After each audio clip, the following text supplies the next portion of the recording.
Now, for more than a decade, the British TV presenter Kevin McLeod has been following the dreams of home builders. His Grand Designs programs have a huge following, a massive following, and now he's turned his attention to his own dream project. He wants to create affordable and thoughtful public housing. Kevin McLeod is in Melbourne for the Grand Designs live home show, and he joins us now to tell us about his new project. Good morning. Thanks for being here. Oh, great. I can't tell you how excited everyone has been, mainly Michael, but even all of our viewers that you're appearing on the program this morning. Well, I know I come to Melbourne, and I was in Sydney last year, and it's the welcome in Australia is so lovely, and it's and people are very, very sweet and direct, and they come up to you in the street, and it's the British are incredibly reticent. They sidle up to you as though they're about to hit you. That's right. Quite like your programme. And they give you a compliment almost as an insult, but here people are so welcoming. It's great to be. I enjoy the energy of this country, and I think it's the energy of people here which has kind of built this place, and which, it's kind of the driving force behind the self-build movement here, and why so many people still go out and dream and build and your program is broadcast in so many countries, but I think per head of population, it is the most popular in Australia. It's more popular here, which explains in the UK. Oh, really? It's more popular here than in the UK, and as a result, you've got your own homegrown version with Peter Maddison, who presents Grand Designs Australia, which is the only territory outside the UK where it's made. So any plans for you to move here? Well, if it all goes belly up, I nearly was Australian. My mother was pregnant. My parents had the tickets. The passage was booked. My father had a job here, and they discovered that she was pregnant. And she said, "Oh, I'll have the baby first before we move to Australia," and they never did. I have cousins here. My brother lives here, so the UK's gain is our loss, obviously. Is this your first visit to Melbourne? Yes, it is, yeah. And what are your thoughts so far? I love this city. I love it. Yesterday, Peter took me on a walking tour, and we went through lots of laneways into little shopping arcades, beautiful 19th century arcades and things, through other little laneways, which are all populated with little cafes and terraces and people out there in the street, right in the central business district, and you get the sense here that the city is properly integrated, that there's a sort of vitality and an energy about this place, which you don't always find in cities, which are often where the business district is separate from the shopping district, separate from the socialising district, where restaurants are. And here it's all mixed up, and I think that's great to see people living, working, eating, socialising in one place, right in the middle, How did you get into this caper? Let's go back to where it all began. Because you didn't actually study as an architect. No, I was an architectural historian, so my first love is old buildings and and the ancient stuff. And then I retrained as a theatre designer after that, and so worked as a designer, as a lighting designer, and it kind of gave me through the back door into architecture, really. So but I'm a jack of all trades, which is the ideal, as you know, the ideal qualification for a television presenter. Indeed it is, and then some.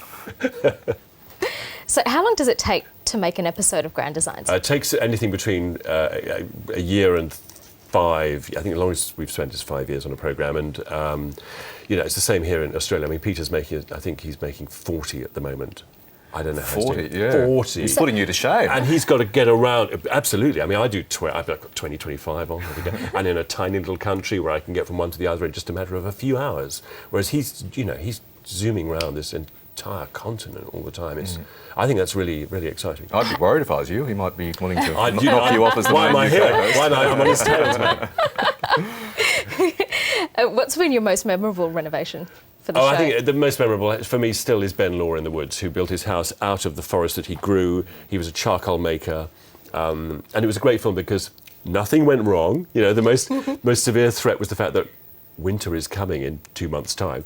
Oh dear, it's going to rain. And it was a programme about sustainability that mentioned the word once. It was a very elegantly made film, and it was a beautiful building which completely altered his existence, from a man living in a bender in the woods to somebody with a family, and whose life was flourishing. So I think that still remains. But you've met a lot of people wanting to do a lot of amazing things to their houses. What would you regard as the most common or the most common mistakes when people want to change where they live? I just love that moment when somebody says, I've had a really successful career in IT, I know how to manage a department, I'm going to manage my own project. And it goes downhill from there. Yeah, and you think, there are professional project managers out there. If the job wasn't important and serious, why would they exist, as a profession? I love the indomitability of the human spirit. The fact that you can say whatever you like to someone, this is a road to disaster, you will lose everything you've ever earned and everything you've ever valued, and they say, no, I won't. And then you watch it happen. It's that wonderful self-belief that human beings have, when they pick an idea up. And so I can say anything, I can offer all kinds of criticism, nobody's going to listen. So what then was the biggest disaster? I think almost our biggest mistake was filming a project which was a boat which was designed, it was more like a sort of floating episode of Scrap Heap Challenge. It wasn't grand designed at all. Speaking of challenges, the ABC, this channel, has been broadcasting your latest very intense challenge, Kevin's Grand Designs. Firstly, for the very few uninitiated, tell us about it and what prompted you to get into this. Well, housing in the UK is expensive and it's pretty poorly built, and we have a tradition of building houses that look the same wherever you are. There's no kind of variety. And I just wanted to put my money where my mouth is and do it rather than just talk about it and become a developer. And I learned the hard way by doing that. And I, in retrospect, would have done it differently. But now I've got 5-6 projects on the go. We've got a business set up and it's really flourishing. In a recession, we've yet to make much money, but I kind of think if we can do this in a recession and deliver buildings which are more beautiful, more sustainable, which promote community, which help people to flourish, then we can do that when times are good. And it's been very tough. And we didn't when we started. Well, also we started the series before the UK recession. So that was a bit of a hit. That's one of the questions our finance guru wanted us to ask you. He's been outside grilling me. How much money has been stalking you. It's from it? shameless. Because it's the question you always ask people at the end of Grand Designs. I've made no money at all, and we're still putting money into the business. We're just breaking even now, and I kind of think, look, we're here. We've survived after 5 years, through a recession. I mean, our economy is very, very different to that of Australia, I can tell you.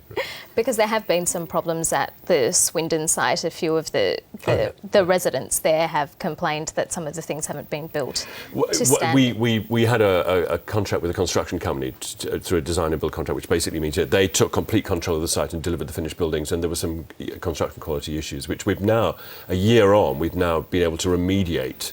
And with heating systems and there have absolutely been problems, but we're getting through that. Was that disappointing for you? That's a very mild way of putting it. I mean, crushing. I think I think we've had to fight for the absolutely for our reputation, because the design's won lots and lots of awards, and we've had huge success with the social and the environmental aspects of the scheme and the gardening club and all the rest of it. But actually, it's been a huge disappointment to be responsible for and to take delivery of a scheme which was not as well built as we'd hoped. And to your credit, you've been very candid. There are lots of shots of you expressing your frustration at the latest challenge. I think a good show is all the outtakes, because I'm sure they're terrific. No. The important thing the strongest word we're using this morning. Even the bad moments have to be managed, the thing is, I'm personally, I don't know about you guys, but I'm personally not very happy about being the subject of television. I like you to be able to sit on the sidelines and commentate.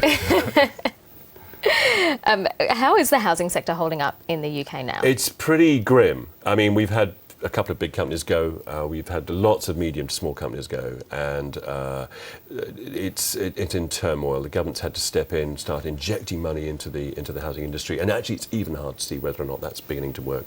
So it's we've had 5 years of really difficult.